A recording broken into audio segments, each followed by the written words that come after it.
airport. We're very excited. I'm heading to Rome. Can't wait. Yeah.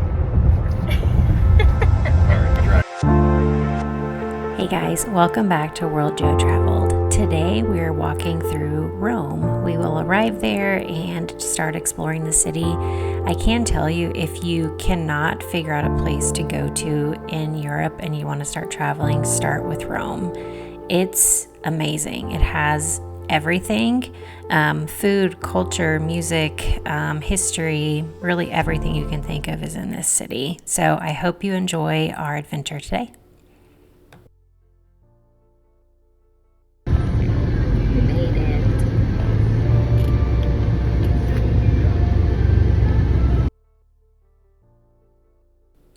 So one of the first things that we did while we were waiting for our hotel room to get ready was explore central Rome. So really around the Trevi Fountain. And I can tell you it was extremely crowded at all times of the day. So we got there around noon and kept coming back to it even until like 10, 11 o'clock at night, and it was still super crowded.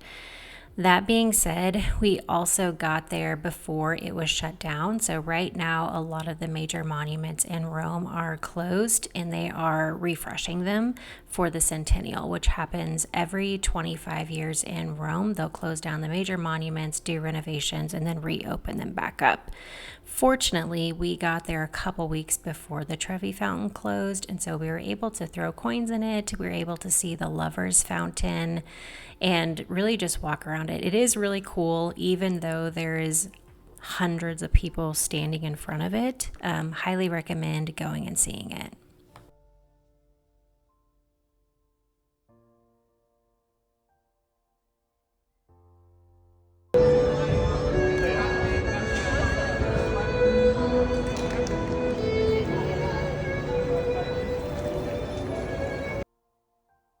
So after we left the Trevi Fountain, we walked over to the Pantheon and explored it for a little while. So it's only a 9-minute walk, or I guess I can say less than 10-minute walk from the Trevi Fountain to the Pantheon. Super walkable, very easy, and there's tons of options to get coffee or a cappuccino, as well as lunch or just like a sandwich while you're walking around. I would recommend not going to restaurants where they're flagging you down. Typically those places aren't as authentic. Additionally, if they have an English version of the menu, that generally means they're not super authentic, but I mean, right now most people are accommodating, so I wouldn't count those places out. There was quite a few crowds though around the Pantheon, so we just went and took a couple of pictures. We did go back the following day, which you'll see in our next upcoming video, and did an inside tour of it. But we just went there, got some pictures, and just kind of explored around it for a little while before our hotel room was ready. You'll also notice in some of the pictures, I don't know if it's in this one or the next one, but the big monument that sits outside the Pantheon was walled off with a bunch of plywood and stuff like that. And you'll find that, we found that in a lot of places in Rome for that centennial that you were talking about earlier, and just kind of expected, hopefully by the end of 2025. Guys, we're at our hotel. It's literally right in front of the Trevi Fountain. Like, we're looking at it right now. Our room's not ready yet, but it will be soon. So we're gonna get a drink and then go to our room, get changed, and go to a cooking class. But we just wanted to show you this view. So there it is. We're missing the crowds. It's midday, so there's a ton of people down there.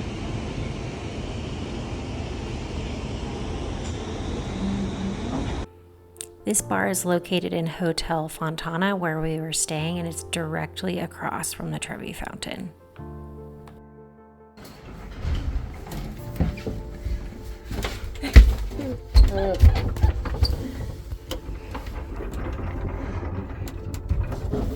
We barely fit in the European elevator. I don't know if that's a me problem or a whole building problem. No, I think they retrofit these. This is what $200 a night would get you in Italy.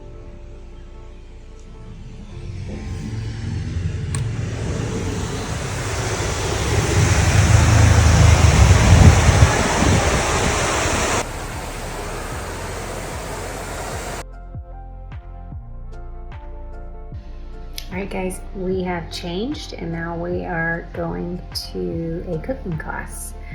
So yeah, we'll keep you posted. My hat looks like a halo. Awesome.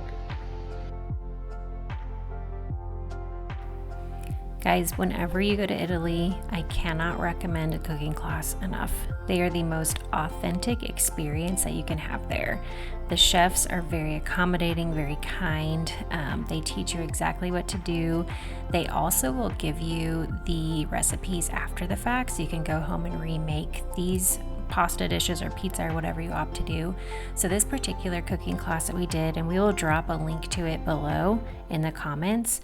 So we made pasta, 2 types of pasta. We made a stuffed pasta and then we made a fettuccine, and then we also did tiramisu. So you'll see in the videos that I am helping make the tiramisu. So we made like a big pot of that, and then we each made our own individual pastas. At the end, they took our pasta and they cooked it and then added red or white sauce to it. Yeah, you got to pick your own sauce, which was kind of nice, weirdly enough, and people criticize me for it. I'm not a big red sauce person, but they had options for white sauce if that's what you're needing. But it was a lot of fun. Joanna had to make my tiramisu for me and was teasing me because my hands wouldn't fit in the gloves. But yeah, it was a lot of fun and something that I would highly recommend. My sister and her husband, they were actually over in Rome at the same time we were, and I think they went down to Sorrento and did one, and they said it was one of the highlights of their trip. And I have done one with my kids in Florence where we did a pizza and gelato class, and that was a couple years ago, and they still talk about it today. So if you're taking kids to Rome, I highly, highly recommend doing a cooking class with your children also. They will enjoy it. Yeah, and honestly, just from beginning to end, even sitting out with the people that we took the cooking class with, just hanging out with them was a lot of fun too, and just making new friends. Here. Okay. Let me. That's it. Motorbike. Vespa. Boom, boom. Towards you and up. That's it. Bravissimo. Beautiful. That's it. You got on the stairs.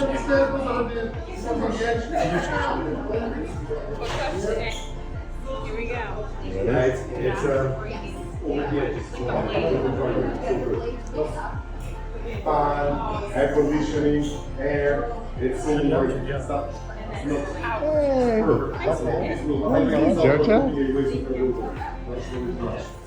Well done. You take a picture of me doing this. As I stated before, I cannot recommend it enough. I will link the one that we did below, but it is a once in a lifetime experience and it feels extremely authentic. Our food's here. It's gonna be really good. Food you made. They cooked it in the kitchen for us. Yeah. Way on top of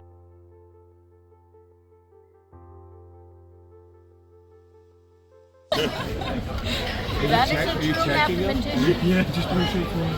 Was it yours? I think so. Yeah. It's a little bit like rectangular shape. Mine are more trapezoidal. It's really Kind good. of look like that. The pasta is very light. Mine was smaller Like and larger, and then I It's had delicious. that in the I dough. recommend doing that. All right, so we just finished our meal and we met some really good friends. So I'm going to show them to you guys.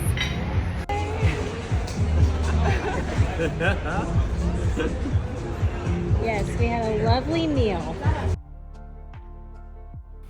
So we ended up hanging out after the cooking class at the restaurant we did it at with a few of the people we met, and we just sat there for about an hour drinking and eating and just listening to stories, and I think that was one of my favorite parts of that class. And after we left there, we had a little bit of daylight left, and we decided we were going to go visit another country. And so we took a walk over to Vatican City around sunset, and it was well worth the walk out there. Even after a long travel day and how tired we were, it was just incredible.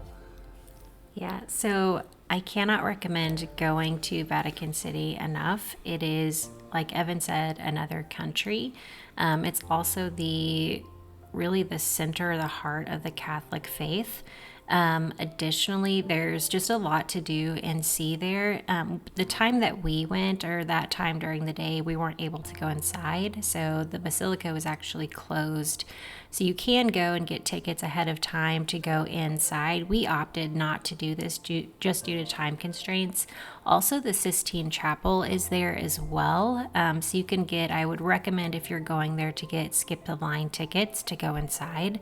That being said, we just explored around the inside of the walls of Vatican City, and it's just beautiful. There's really nothing like it. There were quite a few other people there as well, but you can just walk in and kind of explore and take pictures and sit down and just kind of take it all in if you want to do that.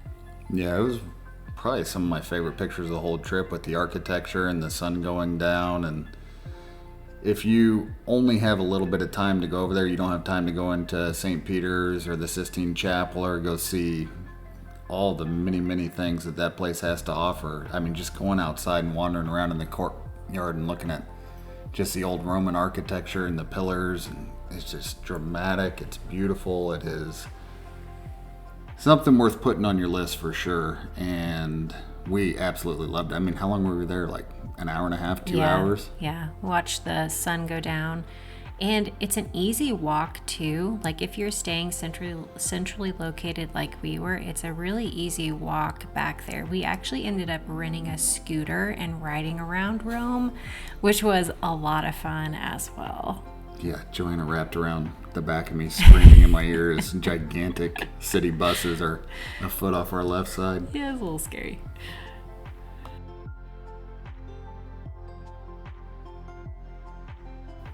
I think when a lot of people think of Rome, they think of pickpockets and being unsafe at night.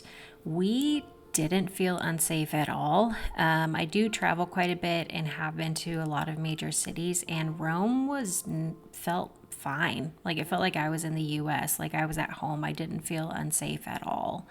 And we were out pretty late too, so past 11. Yeah, everybody was super friendly. You're just walking around watching all these people at all these different restaurants and bars having the time of their life. It's kind of infectious. It's worth walking around Rome at night. Don't be scared of it. Definitely.